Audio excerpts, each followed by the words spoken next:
everybody, welcome back to So Easy a Kid Can Do It Unless You're Sleeping In this morning. Little man Damien, and he doesn't like me calling him little man, so I can do it because he's not here. Apparently he stayed up late last night on his little PlayStation, and he was all excited about doing this brisket, so I'm going to go ahead and get it started for him. But what we've done is we've already cut a lot of his back fat off.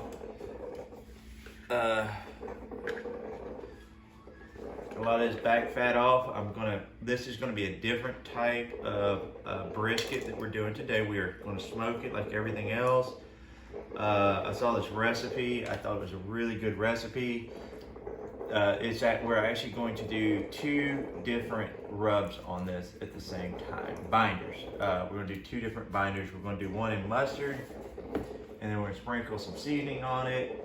Whatever your favorite seasoning is, and then we're going to come back when we're done, and we are going to then go over it with olive oil, and we're going to put some crunchies on it. We're going to put some old Danios crunchies and some everything bagel on there to get that crunchy taste when we're done.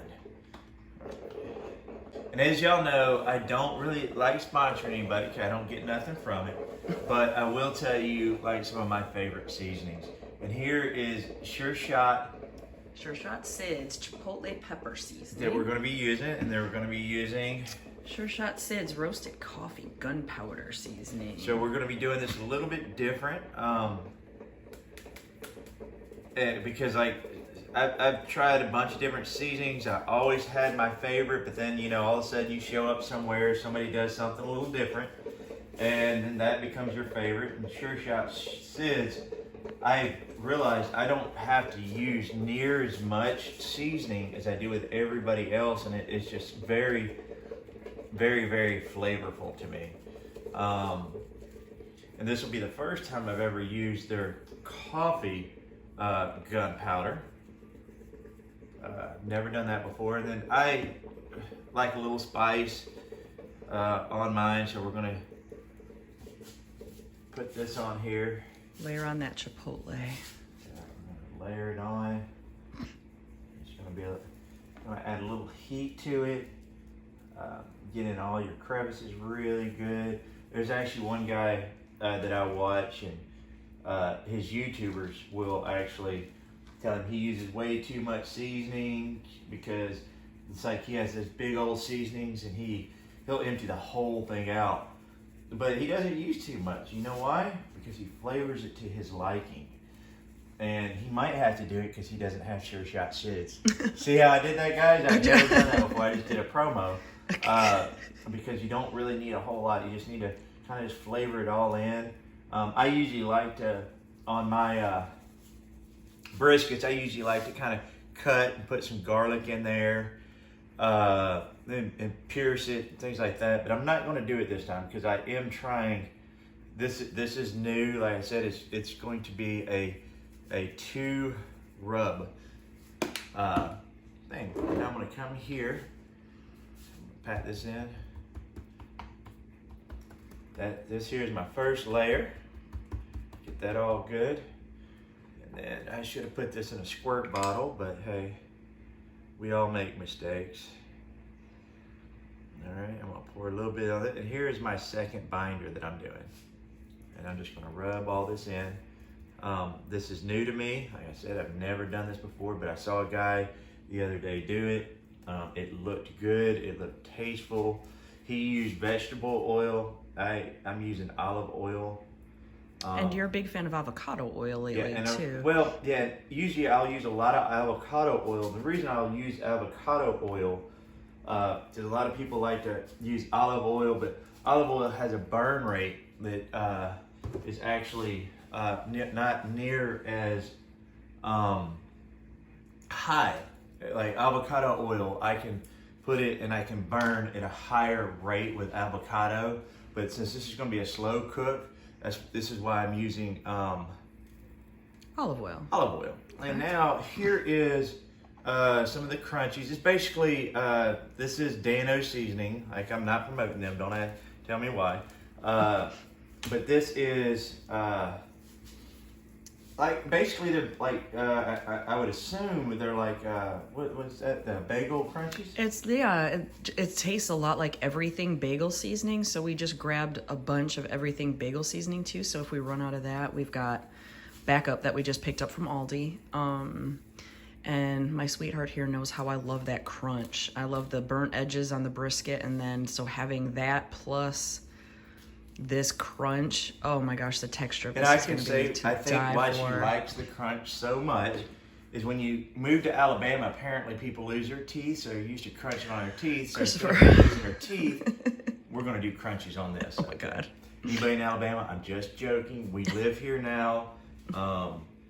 You know, when we first moved to Alabama, they thought I was a god when I smiled because they thought all my teeth were original, and they didn't know how to expect. Just joking, guys. My family's from Alabama. But then we're gonna, right now the fire's getting hot, and we're gonna put this on there probably about 220, and this is gonna be about a 20-hour total cook. And I cut the fat off, and the guy who did this before didn't cut his extra fat off. He said, you're supposed to leave it on there. I'm sorry, I can't do that. I have to cut it off because it's just gonna be too fatty for me. His might have tasted great, it might have been amazing, but there are some things, I'm like a boomer, that, hey, this is how I was taught, this is how I do it, this is how I want to keep doing it. And cutting the fat off is the one thing I'm going to keep doing. All right. We picked these up, if you saw the knife that Dad was using on the brisket, we picked these up for him for Father's Day. They are some Bubba blades, and if you noticed, I think we might have talked about this earlier, the handle just kind of slips off. You just depress the buttons on either side, you slide it off, and then the tang just goes right into the base, so that way he's got his fillet knives, his serrated edge knives, his, I don't know if you call that like a steak knife. Forgive me, I'm not too well versed, but what do you think? You loving them? They working great? Oh, they're sharp, and I like them a lot. Okay. They're my favorite knife set so far. Awesome. This is what I call the joyful march to the grill. Okay, babe. Okay, guys, our grill is around 2:30 right now. And here starts off our 20-hour brisket. Let's let that smoke kind of roll out up there. And this is the last time she's gonna look like this. I'm gonna set this in here. That's what they said about me when I was a teenager. Thank God I got better looking with age. Oh, shoot.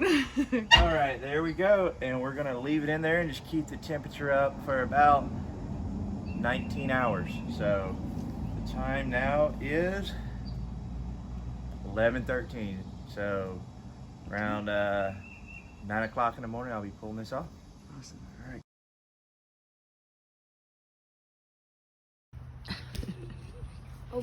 Riley, take your tape. Tell us when, Kristen. It was there. Okay, guys, we have been cooking this brisket since about 10 this morning. It's about 8 o'clock tonight. Beautiful night tonight. And one thing people don't know about briskets is briskets were the horrible piece of meat. And that's why I used to give it to cowboys, is they were tough, they were hard to cut, you couldn't chew it, so they gave it to cowboys. And on the old chuck wagons, it was actually those guys who actually learned how to actually make a brisket tender, and that's why price, as everything else, goes up. Well, today we cooked it, and it's only been about a 10-hour cook. Go ahead and zoom in on that real quick, Christy. Okay. All right, and I'm gonna flip this over, and we're gonna make this tight, Damien. All right, and that's the back half. All right, and I'm so glad that, oh wow. Damien woke up from his long, hard days of work, of sleeping. He never woke me up. You know, I never woke him up, but I did. I went and kicked him a few times on the ground. You know how we all do. All right, what we're gonna do is we're gonna take this parchment paper. Oh wow, it's really good. And we are going to wrap it tight. All right, hold this, Damien. We're gonna have to wrap this again. This parchment paper is a little thin. So I'm gonna go this way. Parchment paper is a little expensive, so be So a lot of people try to kind of go skimp on it, but when you're done, it's going to be brown. But try to wrap this up as tight as you can get it with this parchment paper, because you don't want it to be loose in any way. All right, Damien, go ahead and pull me another piece. You can leave the pup alone. Pull me one more piece, buddy.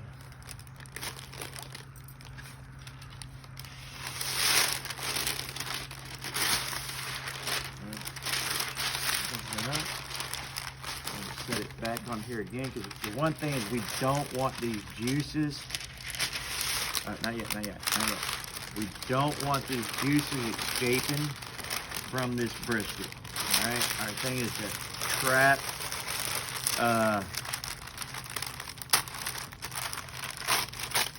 We're going to trap all these juices in this brisket. And what we've done when we cook the brisket is we've actually put a pan underneath, kind of trap a lot of it, but you want to get it as tight as you can that'll seal it. I wish they had tape to where you could actually get it tighter. And then what we're going to do is we're going to set this back in here. We have our coals now set, and this will actually cook overnight. Oh, and I'm going to do this real quick. Here are the juices that I've let be caught in the pan that will mix back in tomorrow with it. This is the greases and everything that we're going to keep in. And we'll set this back underneath so it keeps going. All right, guys. Thank you again. We're going to show you tomorrow when we pull it out, and then we're going to steam it for a couple hours. Okay, guys, here's our 20-hour cook that we just did. This is the brisket. We wrapped it. I then put it in the cooler. You see the juices that are flowing out of it right here in the cooler. I let it rest in there for about 2.5 hours.